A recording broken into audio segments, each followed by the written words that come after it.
Imagine waking up one morning to find out that the financial system that has governed the global economy for decades has just been dismantled overnight. This is exactly what happened on August 15, 1971, when President Richard Nixon announced a series of economic measures that would forever change the world. Welcome to the incident of how Nixon ended the Bretton Woods System and ushered in the era of floating exchange rates. President Nixon made a bold decision to end the convertibility of the US dollar to gold. This decision not only marked the end of the Bretton Woods system, but also laid the foundation for the modern financial landscape we navigate today. In order to fully understand the implications of Nixon's choice, we must first understand the Bretton Woods system. During the United Nations Monetary and Financial Conference, which took place in Bretton Woods, New Hampshire, in 1944, the Bretton Woods system was born. It was created as a worldwide monetary framework. Establishing a stable economic environment following World War II was its main objective. Under this arrangement, currency values were pegged to the US dollar, which in turn was fixed at a rate of $35 per ounce of gold. Unlike the previous gold standard, where each country's currency was directly tied to its own gold reserves, under the Bretton Woods system, only the US dollar was directly convertible to gold. Under Bretton Woods, other countries' currencies were indirectly linked to gold through their fixed exchange rates with the US dollar. The system also facilitated the establishment of the World Bank, which offers financial and technical support for development and rebuilding, and the International Monetary Fund, IMF, which keeps an eye on exchange rates and lends reserve currencies to countries that have balance of payments deficits. Because the United States was the main economic force and possessed the majority of the world's gold reserves, the system initially functioned successfully. But as the world's economies expanded, the Bretton Woods system came apart. By the late 1960s and early 1970s, the United States was facing serious economic difficulties. The nation's gold reserves were moving to other countries to pay for the USA's excessive importing of goods, including consumer electronics, automobiles, raw materials, and increasingly oil, driven by rising consumer demand, industrial needs, and the appeal of competitively priced foreign products. The 1973 oil shock further exacerbated the situation, as the US became heavily reliant on imported oil, leading to higher costs and greater strain on the economy. The federal budget was also being stressed by the costs of the Vietnam War, and spending on large-scale social programs led to inflation.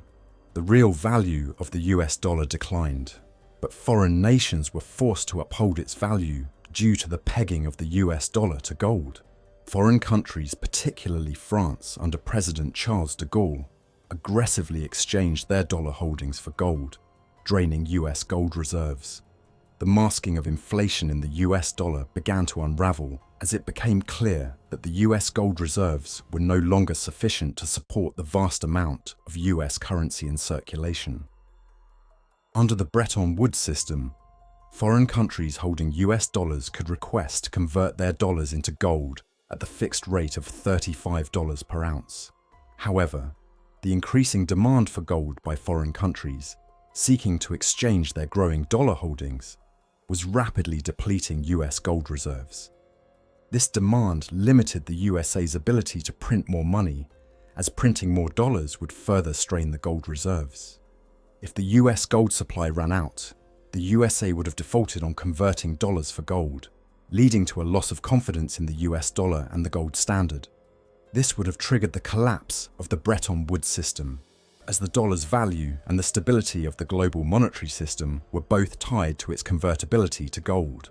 President Richard Nixon unveiled a series of economic measures on August 15, 1971, which came to be known as the Nixon shock in response to these growing pressures. He suspended the dollar's convertibility into gold, which essentially put an end to the Bretton Woods system.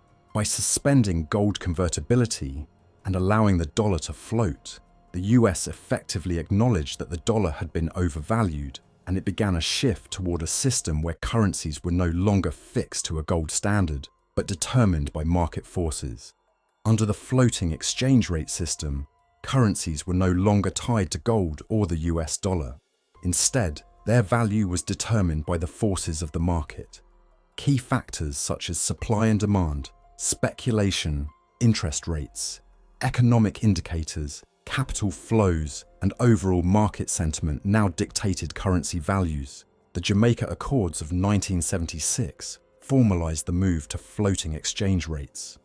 While the system provided greater flexibility, it also made the role of central banks more critical in managing monetary policy, as they needed to navigate complex financial markets and develop tools to control currency risk in an increasingly volatile environment. Good news for the US was that the short-term devaluation of the dollar brought about by the suspension of gold convertibility improved the US trade balance by driving down the cost of imports and raising the price of exports. This devaluation occurred as the dollar, previously overvalued under the Bretton Woods System, was no longer artificially pegged to gold at $35 per ounce. The transition to floating exchange rates was rough and challenging for many nations. Initially, a lot of countries attempted to maintain fixed exchange rates through various strategies. One common approach was intervening in foreign exchange markets, where central banks would buy or sell their own currency to influence its value. For instance, if a currency was under pressure to depreciate, the central bank might buy large amounts of its own currency using foreign reserves to prop up its value. Conversely, if the currency was appreciating too much, the central bank could sell its currency to bring the value down. Another strategy was controlling capital outflows, which involved restricting the amount of money that could be taken out of the country. This was done to prevent large-scale selling of the domestic currency, which could lead to its devaluation. By limiting the flow of money across borders, governments hoped to stabilize their currencies and reduce volatility. However, these efforts were met with significant challenges due to the inherent instability of the global economy and the increasing pressure on currencies that no longer had the backing of a fixed gold standard. Persistent inflation, trade imbalances, and speculative attacks on currencies made it increasingly difficult to sustain fixed rates. For example, as inflation rose, the real value of a currency might decline, leading investors and speculators to sell it off, further driving down its value. The measures countries took, such as market interventions and capital controls, proved insufficient to counteract these pressures. By 1973, these efforts had largely failed, and the majority of the world's major currencies had switched to floating exchange rates, where their value was determined by supply and demand on the foreign exchange markets.